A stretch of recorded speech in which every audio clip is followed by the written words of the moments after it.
corazones, los niños que ya son grandes, que ustedes ven que tienen la capacidad suficiente para sentarse y quedarse quietos, que se sienten y queden quietitos. Y los que son más chicos, tengamos paciencia a los padres, ¿sí? Para que así no haya distracción. Quiero traer una enseñanza esta noche acerca de los dones del Espíritu Santo. Es importante entender lo que Dios nos ha concedido, es importante saber lo que Dios nos ha entregado para así poder adueñarnos y para poder buscar. Porque si no sabemos, como dice Pablo en Corintios, 1 Corintios 12, dice Pablo, hermano, no quiero que ignoréis acerca de los dones del Espíritu Santo. Cuando la Biblia habla de los dones del Espíritu Santo, son distintas capacidades que el Espíritu Santo nos da a la iglesia. Son distintas capacidades que el Espíritu Santo ha dado al cuerpo de Cristo para llevar a cabo la obra, para llevar a cabo el funcionamiento de la iglesia. Dice Pablo que nosotros somos el cuerpo de Cristo. Amén. Y como somos el cuerpo de Cristo, dice Pablo, que cada uno tiene una función específica. Cada uno tiene una función única. Y cada uno en su función no puede sentirse nunca menor y superior que el otro. Dice Pablo, el cuerpo está dividido y está hecho por distintos miembros, diciendo, haciendo referencia a nuestro cuerpo. Dice el apóstol, de la misma forma, de la misma manera, la iglesia de Cristo es un cuerpo y tiene distintos miembros. Y cada miembro Dios le ha dado una capacidad. Hermano, ninguno de los que estamos aquí somos indispensables. Ninguno de los que estamos aquí somos inútiles. Cada uno de nosotros, si estamos aquí, si estamos esta noche, es porque Dios nos ha capacitado, es porque Dios ha puesto dones en nosotros, que nosotros debemos activar esos dones y poner para el funcionamiento de la iglesia. Ahora bien, ninguno de los dones dados por el Espíritu Santo es para beneficio propio. Cada uno de los dones que los vamos a mencionar son para beneficio de la iglesia. Amén. Los dones no es para que yo brille, los dones no es para que me vean o para que la gente me exalte, diga qué bueno, qué hermoso que lo hace. Escuche esto, hermano, cuando nosotros tenemos un don, ese don no habla quién somos nosotros. Los dones manifiestan y hablan y dan testimonio de quién es Dios, del poder de Dios, de la soberanía de Dios, del amor de Dios, de la gracia, de la misericordia de Dios. Nosotros no tenemos absolutamente nada que ver en eso. Usted imagínese, viene un paralítico en este momento y un hermano que tiene el don de hacer milagros de sanidad, impone su mano sobre él, el paralítico se levanta. Eso no me habla y no me dice nada quién es el hermano. Lo único que me está diciendo es que hay un Dios poderoso. Amén. Que hay un Dios que tiene poder, que hay un Dios que sana, que salva, que liberta a los oprimidos, que levanta al caído y que tiene poder sobre todo el mundo. Entonces, dice Jesús, muchos en aquel día, me dirán, Señor, en tu nombre echamos fuera demonios, en tu nombre hemos sanado enfermos, en tu nombre hemos profetizado. Y él dice, yo les voy a declarar apartados de mí, hacedores de maldad, porque no los conozco. Muchas veces, hermanos, somos engañados cuando vemos a personas que tienen dones. Y muchas veces eso nos lleva quizás a idolatrar a esa persona o nos lleva a creer y a admirar a esa persona, creyendo, pensando, che, qué bueno, mira, visto lo que ha hecho. No ha hecho nada. Lo que ha hecho es una obra del Espíritu Santo. El que ha accionado ha sido Dios a través de esa persona. Nunca, hermano, debemos calificar o nunca para querer conocer a una persona usted no mire sus dones, porque los dones no dicen nada. Yo puedo hablar, puedo enseñar, puedo aconsejar muchísimas cosas, pero eso no dice nada quién soy yo. Eso habla de la gracia. Eso habla de la gracia que Dios ha puesto en mi vida y en cada uno de nosotros. La forma de conocer a las personas es a través de los frutos del Espíritu Santo de Dios. Yo puedo tener un don de sanidad, puedo hablar en lengua, puedo profetizar, puedo predicar, puedo enseñar y aún así puedo ser un adúltero, puedo ser un fornicario. Entonces eso siempre debemos tener Los dones es la capacidad que Dios da a los creyentes para el servicio. Es importante destacar que existen hoy en día dos tipos de doctrinas, ¿sí?, secundarias acerca de los dones, o dos puntos de vista acerca de los dones del Espíritu Santo de Dios. Está la doctrina del cesacionismo. Amén. El cesacionista es aquella persona que también son cristianos, pero ellos tienen la creencia de que los dones no están para este tiempo, sino que los dones han sido únicamente para el tiempo de la iglesia primitiva y que los dones han dejado de funcionar con la muerte del último apóstol de Jesucristo. Ese es el pensamiento de un sensacionista. Y después está el otro grupo, que son los continuistas, que en ese grupo estamos nosotros. Nosotros somos continuistas. ¿Por qué somos continuistas? Porque nosotros creemos que todavía los dones están vigentes. Porque nosotros creemos que todavía el Espíritu Santo puede capacitar, que todavía el Espíritu Santo puede repartir distintos dones a cada miembro de la iglesia para la función y para la obra del ministerio. Ahora bien, esa es una doctrina, no es una doctrina primaria, con que los hermanos son los hermanos bautistas, que ellos tienen ese pensamiento, ese punto de vista, que los dones del Espíritu Santo no son para este tiempo y que han caducado con la muerte del último apóstol de Jesucristo. Aunque tengamos diferencia de pensamiento, eso no nos hace mejor que el otro y no nos hace menos. ¿Por qué, hermano? Porque son doctrinas secundarias, son doctrinas no esenciales. Las doctrinas primarias, las doctrinas principales acerca de la Trinidad, acerca del Espíritu Santo, acerca de la salvación que no es por obra sino que es por fe, esas doctrinas son doctrinas primarias, son doctrinas esenciales. Y que una persona, una iglesia, un pastor que no esté a favor de esas doctrinas, entonces sí debemos apartarnos, porque son doctrinas esenciales de la palabra de Dios. ¿Me van entendiendo hasta ahí? Amén. Dice la Biblia, vamos a comenzar en el libro 1 de Corintios, capítulo 12, versículo 1, dice Pablo: no quiero, hermano, que ignoréis acerca de los dones espirituales. Sabéis que cuando erais gentiles se os extraviaba llevando como se lleva a los ídolos mudos. Por tanto os hago saber que nadie habla por el Espíritu de Dios, por tanto os hago saber que nadie que hable por el Espíritu de Dios llama anatema a Jesús. Y nadie puede llamar a Jesús Señor sino por el Espíritu. Ahora bien, dice Pablo, hay diversidad de dones, pero el Espíritu es el mismo. Hay diversidad de ministerios, pero el Señor es el mismo. Hay diversidad de operaciones, pero Dios, que hace todas las cosas en todo, es el mismo. A cada uno les da la manifestación del Espíritu para provecho. Otro punto importante, hermano, dice Pablo, nos enseña que nosotros debemos anhelar y debemos procurar los mejores dones.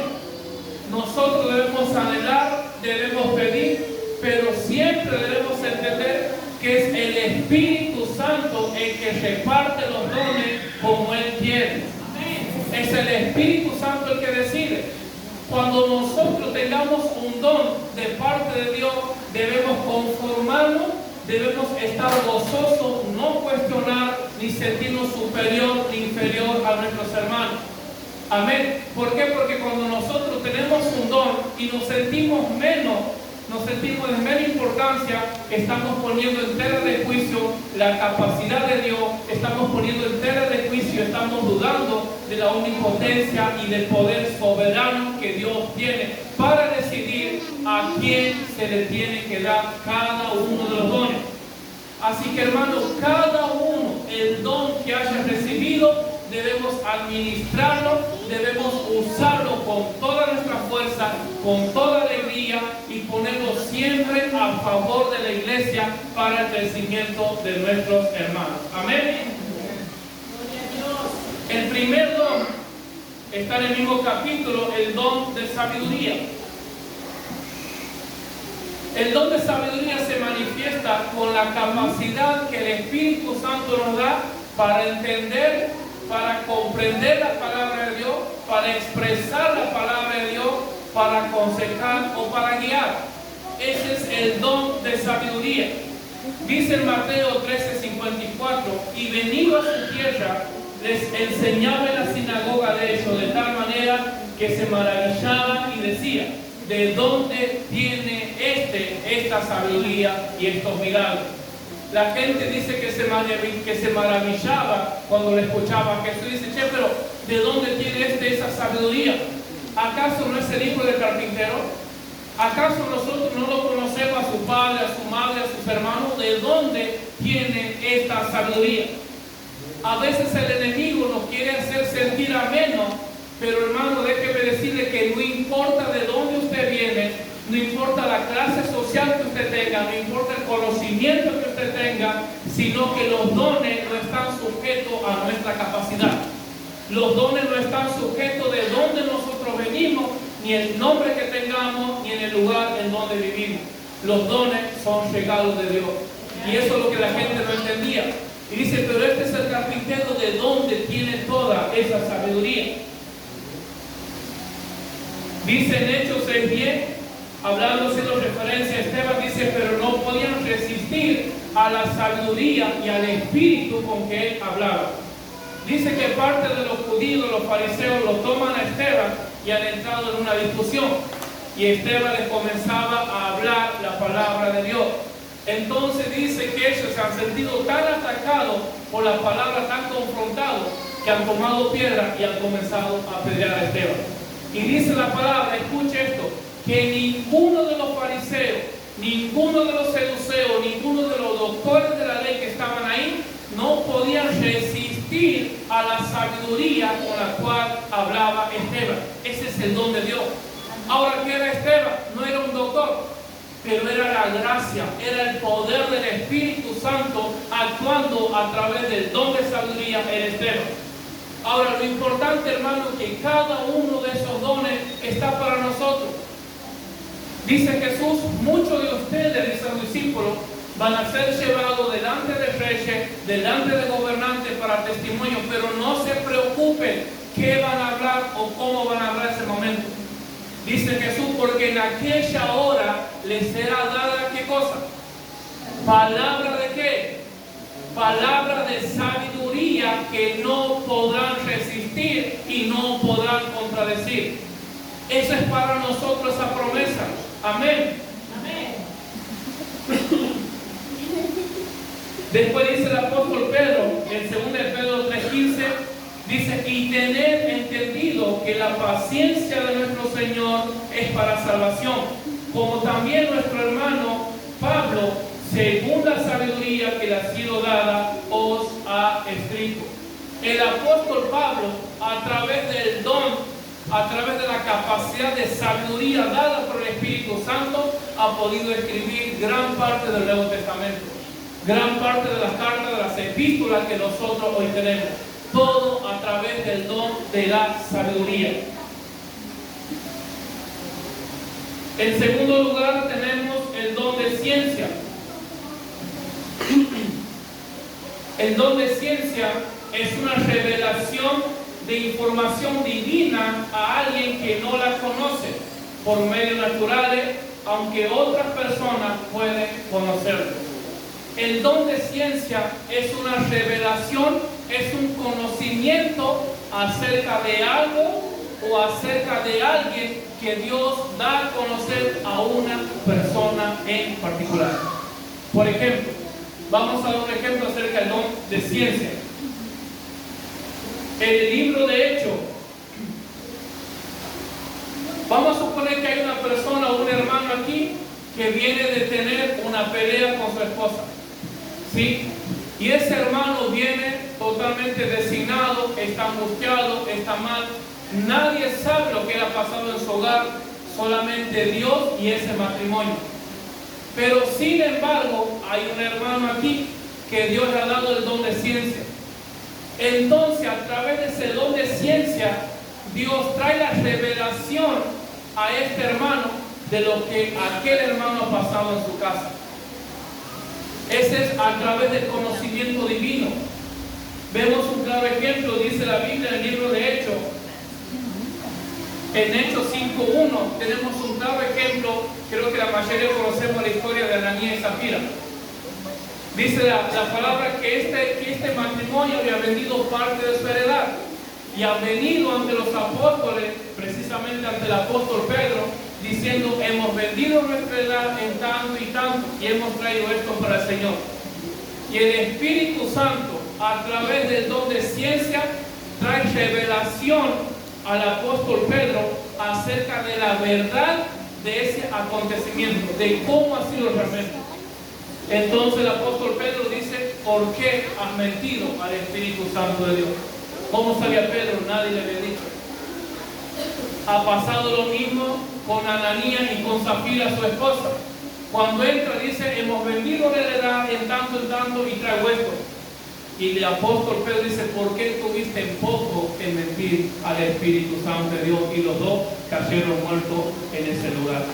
Ese es el don de ciencia. Tenemos otro ejemplo. Hemos estudiado la historia de David y Natán, de David y Betsabé. Dice que David, después de haber adulterado con Betsabé, David se va a su palacio y se queda como si nada hubiese pasado. Y David creía que únicamente sabía él y Betsabé. Pero sin embargo había un profeta con el don de ciencia. Y Dios le manifiesta, Dios le revela al profeta lo que David había hecho. Viene el profeta Natán y dice: cierto hombre ha venido de tal lugar a una casa y ha tomado una corderita. Entonces, cuando David escucha ese ejemplo de aquel hombre que era injusto, porque dice que el hombre recibió una visita y para invitarle algo a aquella persona que ha venido a su casa, dice que él tenía muchas ovejas, pero él no ha tomado esa oveja, sino que fue y ha tomado la ovejita de un vecino, la única ovejita que él tenía y que se había criado con sus hijos. Entonces el rey se levanta de su trono con todo el orgullo y dice: vive Jehová, que aquel hombre que hizo eso va a pagar por lo que ha hecho.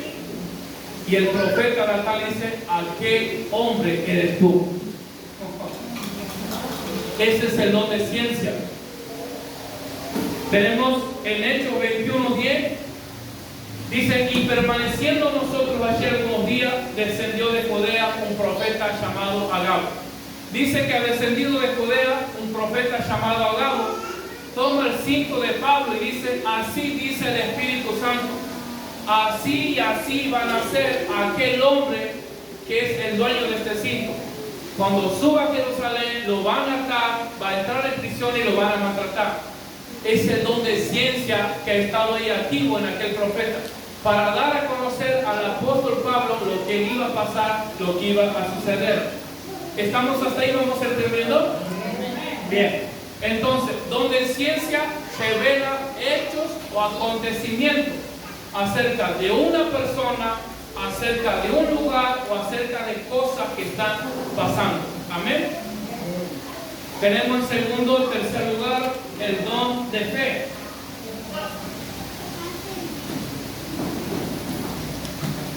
El don de fe dice debe distinguirse de la fe para salvación.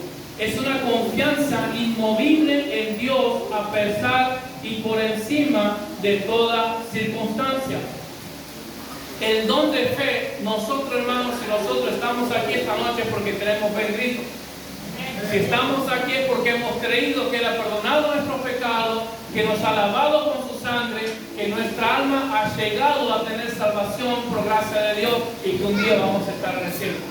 Pero el don en sí de fe va mucho más allá de eso.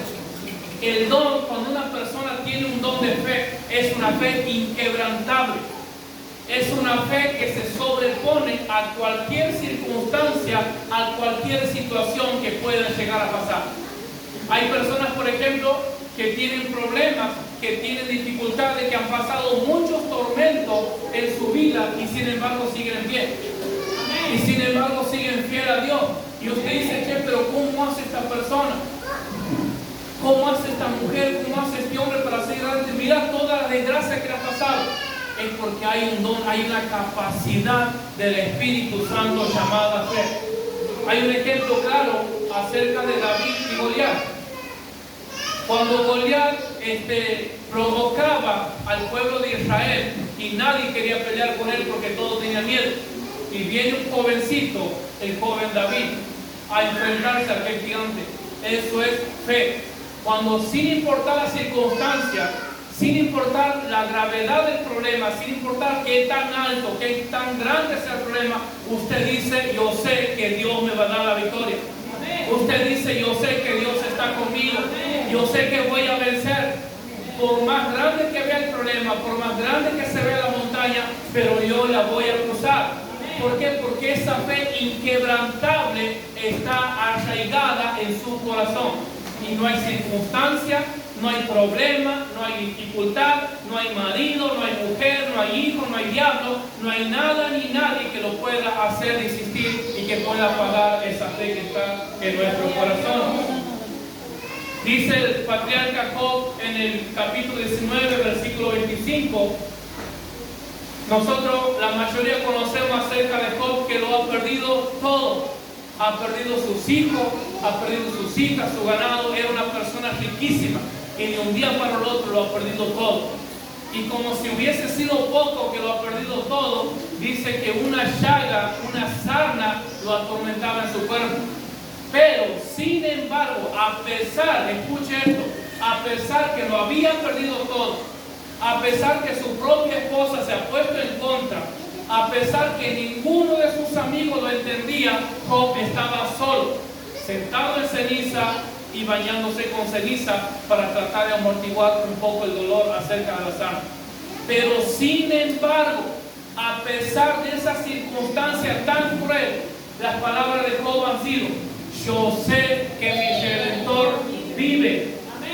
Yo sé que mi Redentor vive y al fin se levantará sobre el polvo. En otras palabras dice Job: yo sé que mi Dios vive. Yo sé que el Dios poderoso está conmigo. Y yo sé que Él me va a levantar del polvo.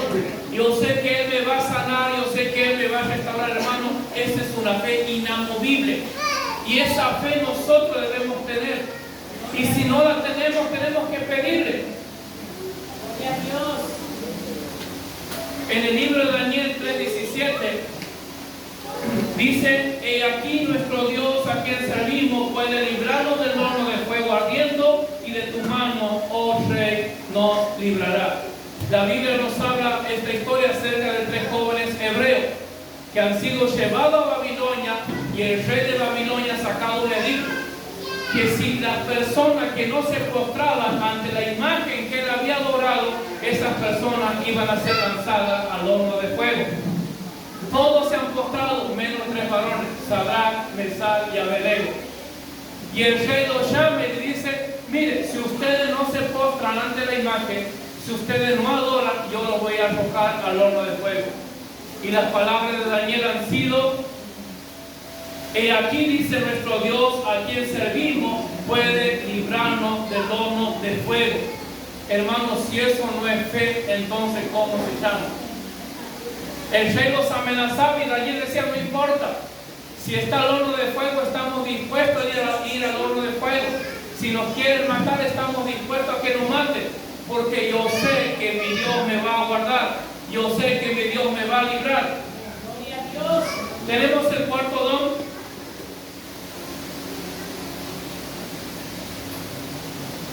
que es la sanidad.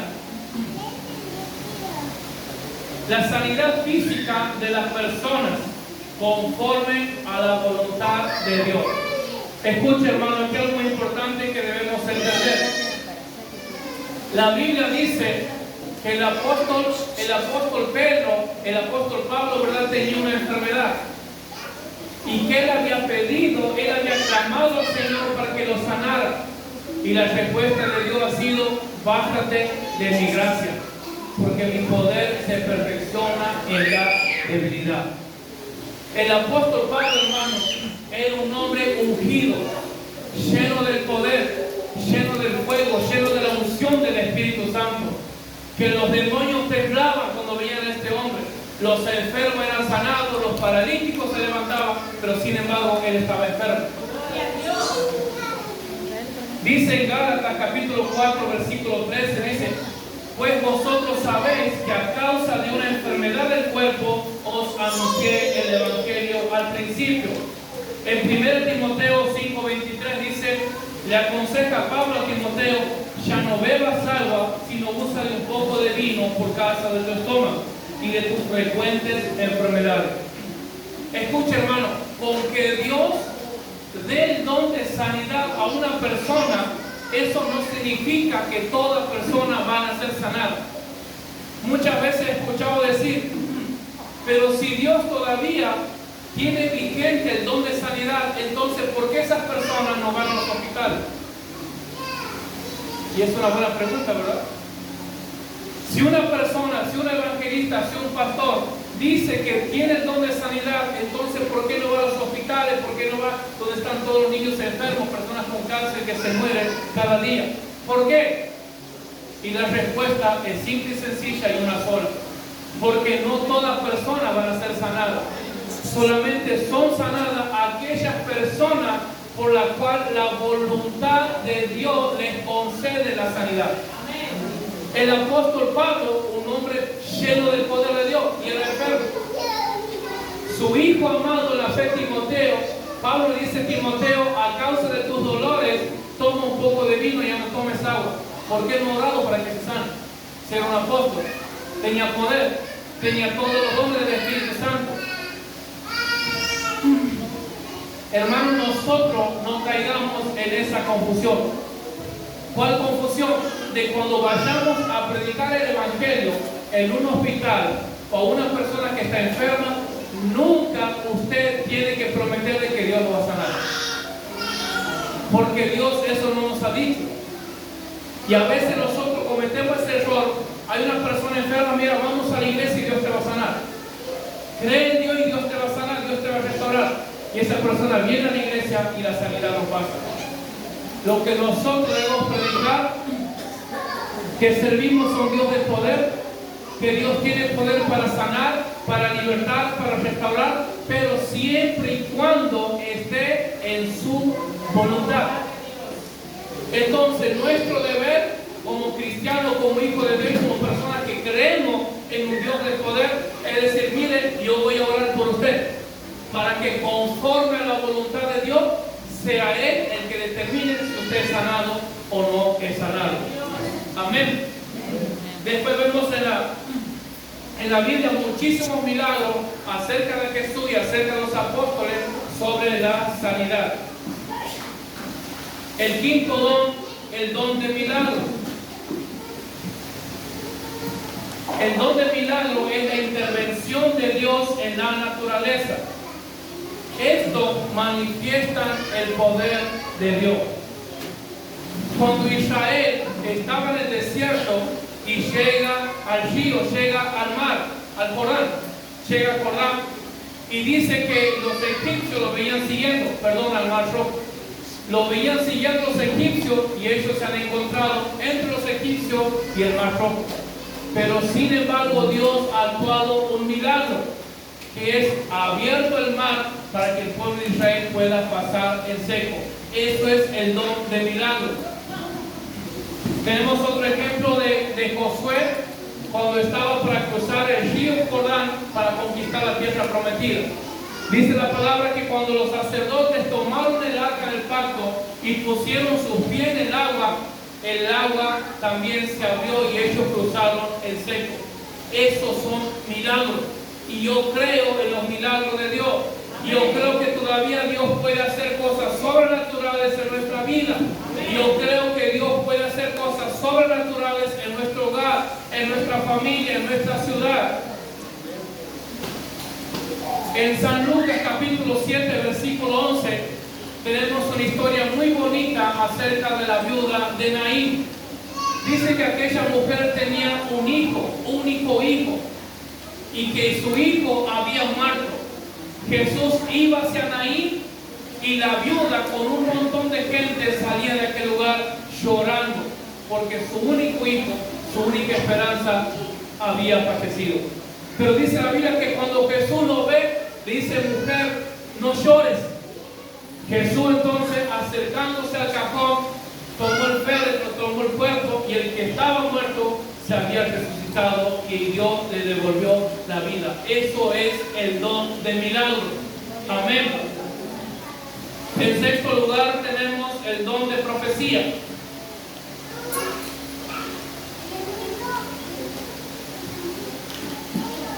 El don de profecía dice: declaración de una palabra a través del Espíritu Santo. Se traduce como uno que es llamado a hablar la palabra de Dios. Muchas veces se puede llegar a confundir el don de sabiduría, el don de ciencia con el don de profecía. El don de profecía no es aquel que hace predicciones acerca de cosas, como habíamos hablado del don de ciencia, que puede decir lo que ha hecho una persona, lo que va a pasar o lo que va a suceder. El don de profecía en el Antiguo Testamento, el ministerio profético, la función específica del profeta era una: escuchar lo que Dios tenía para el pueblo y transmitirle al pueblo de Dios. Escuchar la palabra de Dios. Moisés dice que subía al monte a hablar con Dios. Y después, ¿qué pasaba? Moisés venía y transmitía al pueblo lo que Dios tenía que hablar o lo que Dios quería decir. En el libro de Jeremías, capítulo 1, versículo 7, dice el profeta: y me dijo Jehová, no digas soy un niño, porque a todo lo que te envíe irás tú y dirás todo lo que yo te mando. Un profeta solamente tenía la responsabilidad de escuchar a Dios y transmitir al pueblo la palabra que Dios tenía. En Ezequiel 2:7 dice: les hablarás pues mis palabras, escuchen o dejen de escuchar, porque son muy rebeldes. La profecía es la capacidad que nosotros o que una persona tiene para dar a conocer la palabra de Dios, para predicar la palabra de Dior, para exaltar el nombre de Dios. Amén. Entonces no debemos confundir el don de profecía con el don de ciencia. El don de profecía está solamente relacionado con la palabra de Dios. Cada palabra, cuando una persona se para aquí a compartir una palabra, a compartir un versículo, está usando el don de profecía. El don de profecía es dar a conocer la palabra de Dios. ¿Cuál es la diferencia? La única diferencia que en el Antiguo Testamento la palabra de Dios no había sido revelada por completo. Entonces los profetas y los apóstoles tenían la responsabilidad de escuchar a Dios y de transmitir al pueblo. Pero hoy en día nosotros tenemos toda la palabra de Dios revelada. Entonces, como dice el apóstol Pedro, tenemos la profecía más segura. Y cuando Pedro dice tenemos la profecía más segura, está hablando de la palabra de Dios. Así que, hermanos, si usted quiere escuchar profecías para su vida, si quiere escuchar profecía para su ministerio, tiene que leer la Biblia. Porque aquí está toda la profecía, ya ha sido revelada. Usted no tiene que ir por nada nuevo. Usted no tiene que ir en busca para intentar agregar algo a lo que ya está escrito.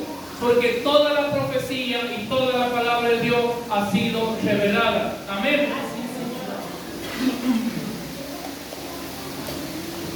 El apóstol Pablo en 1 Corintios 14 nos ha animado a los creyentes para que podamos actuar, para que podamos buscar el don de profecía. Y el don de profecía no es pararse y comenzar a hablar y comenzar a decir cosas sobrenaturales o cosas místicas o cosas que sorprendan. El don de profecía es solamente pronunciar, proclamar, exhortar y predicar la palabra de Dios. El apóstol Pablo en 1 Corintios 14, 2 dice: porque el que habla en lenguas no habla a los hombres sino a Dios, pues nadie le entiende, aunque por el Espíritu habla misterio. Pero el que profetiza habla a los hombres para edificación, para exhortación y para consolación del pueblo de Dios. Amén. El séptimo don, discernimiento de espíritu.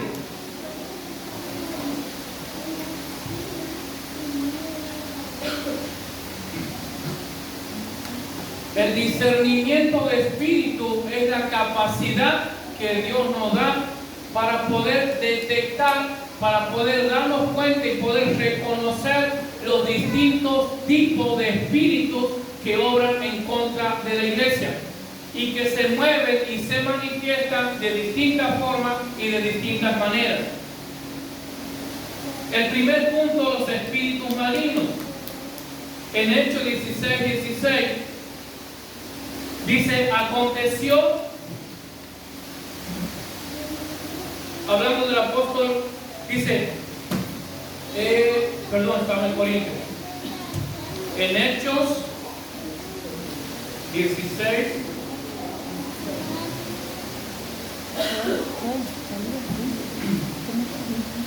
Hechos capítulo 16, versículo 16, dice, aconteció que mientras íbamos a la oración, nos salió al encuentro una muchacha que tenía espíritu de adivinación, la cual daba grande ganancia a sus amos adivinando. Esta, siguiendo a Pablo y a nosotros, daba voces diciendo, estos hombres son siervos del Dios Altísimo, quienes os anuncian el camino de salvación. Dice que una muchacha sale al encuentro de los apóstoles y comienza a decirle, presta atención, que esta muchacha reconocía lo que había en los apóstoles. Y ella decía, estos hombres son hombres de Dios, que proclaman, que exaltan el nombre de Cristo. Pero el apóstol Pablo, por el discernimiento de espíritu, se ha podido dar cuenta que en esa persona, que en esa muchacha, había un espíritu de adivinación. Nosotros como iglesia, cuando una persona tiene el don del discernimiento de espíritu, podemos darnos cuenta cuando una persona tiene un espíritu malo, cuando una persona tiene un espíritu de seducción, cuando una persona tiene un espíritu de lascivia, cuando una persona tiene un espíritu de mentira. La persona que tiene el discernimiento puede darse cuenta de inmediato, sin importar lo que hable, sin importar cuán bonito lo prepara el mensaje, pero por el discernimiento nosotros podemos darnos cuenta frente a quién estamos. Y eso es muy importante. En segundo lugar, discernir las necesidades espirituales del ser humano. Dice Jeremías capítulo 17, versículo 9, engañoso es el corazón más que todas las cosas y perverso. ¿Quién lo conocerá? Y dice, bien, yo Jehová que escudriño la mente y pruebo el corazón. El cristiano, a través del discernimiento de espíritu, podemos darnos cuenta del estado espiritual en que mi hermano se encuentra. Por el discernimiento de espíritu puedo darme cuenta cuando mi hermano está en angustia, cuando está triste, por más que esté alegre y por más que esté sonriendo, y por más que finja estar lo más contento posible. Pero la persona que tiene el don de espíritu se da cuenta y dice, algo le está pasando, te veo mal. Pero ¿cómo sabe? Está muy triste, está muy angustiado, pero me estoy riendo toda la hora. Porque a través del discernimiento de espíritu, Dios nos da la capacidad para poder ver el corazón de la persona y saber si está bien, si está mal, cuando está triste, cuando está angustiado, cuando está atribulado.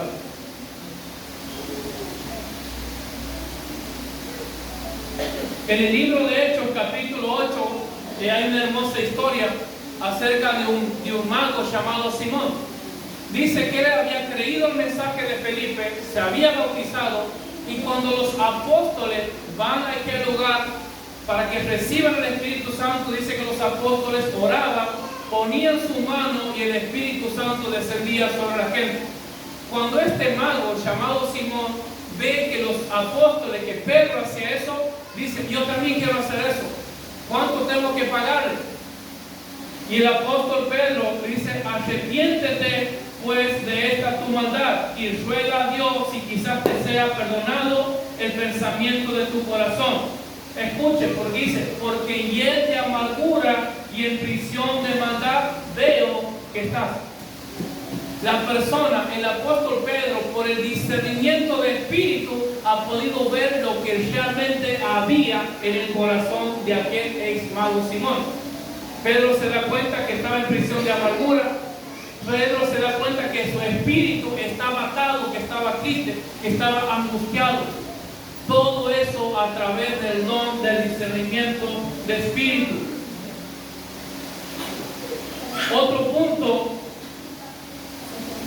para lo cual podemos utilizar este don es para identificar, para darnos cuenta acerca de las falsas doctrinas. Dice 1 de Juan capítulo 4 versículo 1: Amado, no creáis a todo espíritu, sino probad los espíritus si son de Dios, porque muchos falsos profetas han salido por el mundo. Nosotros, a través del discernimiento, podemos darnos cuenta cuando una persona está predicando, cuando está enseñando una doctrina falsa, una doctrina errada.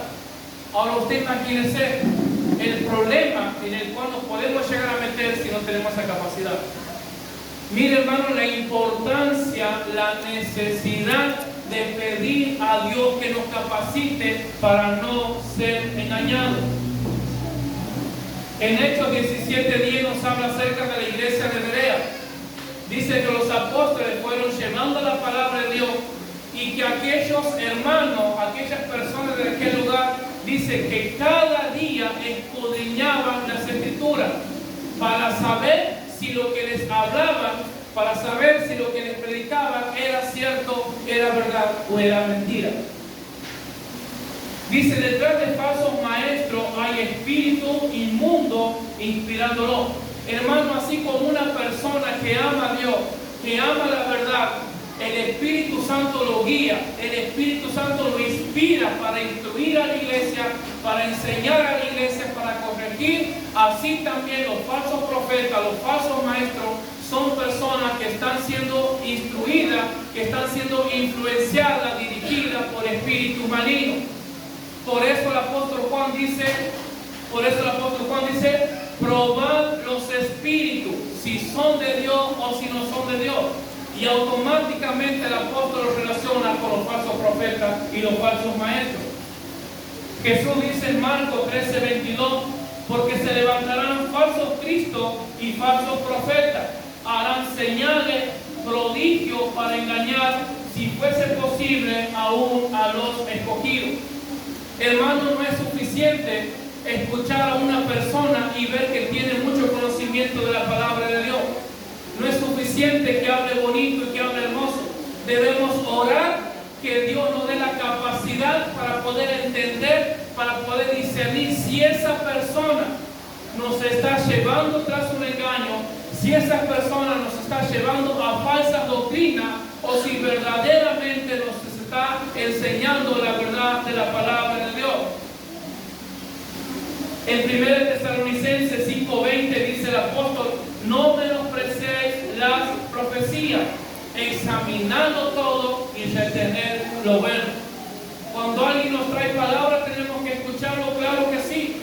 Debemos recibirlo, claro que sí. Pero dice Pablo, examínalo todo. Hermanos, tenemos que examinar las profecías, las prédicas, las palabras que escuchamos, los pastores, los consejos que nos dan. Porque hay muchos falsos profetas, hay muchos falsos maestros que hablan muy bonito y que nos endulzan mucho el oído. Y cuando esas personas vienen, no es que vienen vestidas con un cuerno así, no es que vienen diciéndote, mira, yo soy un falso maestro. Se van a presentar lo posible como ángel de luz para hacernos caer. Pero hermanos, debemos estar atentos. Ahora, ¿cómo vamos a poder discernir? A través del conocimiento, a través del estudio de la palabra y a través de la oración. Una persona que no lee su Biblia, una persona que no escudriña la Biblia, una persona, un cristiano que no ora, es una persona que fácilmente puede ser engañada. Es una persona que muy fácil su conocimiento, su sabiduría acerca de la palabra de Dios puede ser torcido. Amén. El octavo don es el hablar en lengua. Hablar en lengua es la facultad milagrosa dada a una persona para hablar múltiples idiomas que dicha persona desconoce. Vayamos por favor al libro de Hechos, capítulo 2.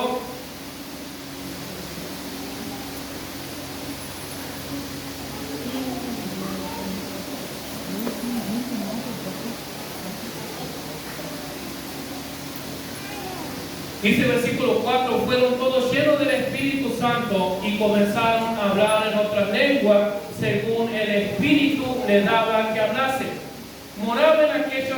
Moraba entonces en Jerusalén judíos, varones piadosos de todas las naciones bajo el cielo. Y hecho este estruendo, se juntó la multitud y estaban confusos, porque cada uno les oía hablar en su propia lengua. Estaban atónitos, maravillados, diciendo, mirad, ¿no son galileos todos estos que hablan? ¿Cómo pues les oímos nosotros hablar uno en nuestra lengua en la que hemos nacido? Partos, medos, elamitas, los que habitamos en Mesopotamia, en Judea, en Capadocia, en el Ponto y en Asia, en Frigia, en Panfilia, en Egipto, en las regiones de África, más allá de Cirene, romanos, aquí residentes, tanto judíos como prosélitos, cretenses y árabes, les oímos hablar en nuestras lenguas las maravillas de Dios. El don de hablar en lengua. Muchas veces ha pasado y hay testimonios de predicadores, de evangelistas o de misioneros que fueron a una ciudad, que fueron a una aldea en la cual ellos no entendían el idioma. Y el Espíritu Santo los ha capacitado. El Espíritu Santo les ha dado el don de hablar en lengua para hablar a esas personas. Usted, por ejemplo, se puede encontrar mañana con un inglés y usted no tiene la menor idea de lo que es idioma en inglés. Pero el Espíritu Santo puede a usted darle la capacidad en ese momento para que usted pueda hablar inglés. Mire, hermano, lo que es el poder de Dios. Mire lo que son las promesas, hermano, y todas esas promesas es para nosotros. En segundo lugar, el don de hablar en lengua, también dice el apóstol, en hecho son idiomas terrenales. En 1 Corintios 14:2 nos habla de idiomas espirituales. Entonces, el Espíritu Santo nos puede dar idiomas terrenales para hablar con personas de otro idioma. ¿Vamos entendiendo ahí? Y en segundo lugar, el Espíritu Santo nos puede dar un idioma que nadie puede entender, ni el diablo, ni los demonios, ni ninguna persona. Porque dice Pablo que cuando nosotros hablamos en lengua del Espíritu, hablamos misterio. Aunque nadie entienda, aunque nadie comprenda, y aunque algunos digan, che, pero este está loco, escuchar lo que habla, que dice, no se entiende. Pero dice Pablo que en el Espíritu hablamos misterio. El don de lengua, hermano, es una gran bendición para nosotros. Una persona que habla en lengua es una persona que es edificada a través de la oración. Muchas veces me ha pasado que no tengo ganas de orar. Muchas veces me ha pasado que no sé qué hablar ni qué decir. Pero por gracia y misericordia de Dios puedo comenzar a orar en lengua. Y uno puede sentir quizás veces yo no sé ni lo que digo, ni lo que hablo. Pero lo que sí sé es que mi espíritu se fortalece. Lo que sí sé es que mi fe se renueva. Entonces usted entra a la oración débil, sin fe, y usted sale así, lleno de poder, lleno de la gracia, lleno de la unción del Espíritu Santo de Dios. El noveno don es interpretación de lengua. Es la capacidad para traducir de un idioma extranjero al idioma de los oyentes. Se levanta una persona aquí hablando en lengua, y aquí tenemos a otra persona que tiene el don de poder interpretar lo que aquella persona está hablando. Entonces este hermano comienza a hablar en lengua y de allá se levanta y aquella persona comienza a traducir lo que el hermano está hablando a través de ese don de lengua. Amén. Póngase de pie, hermano, por favor.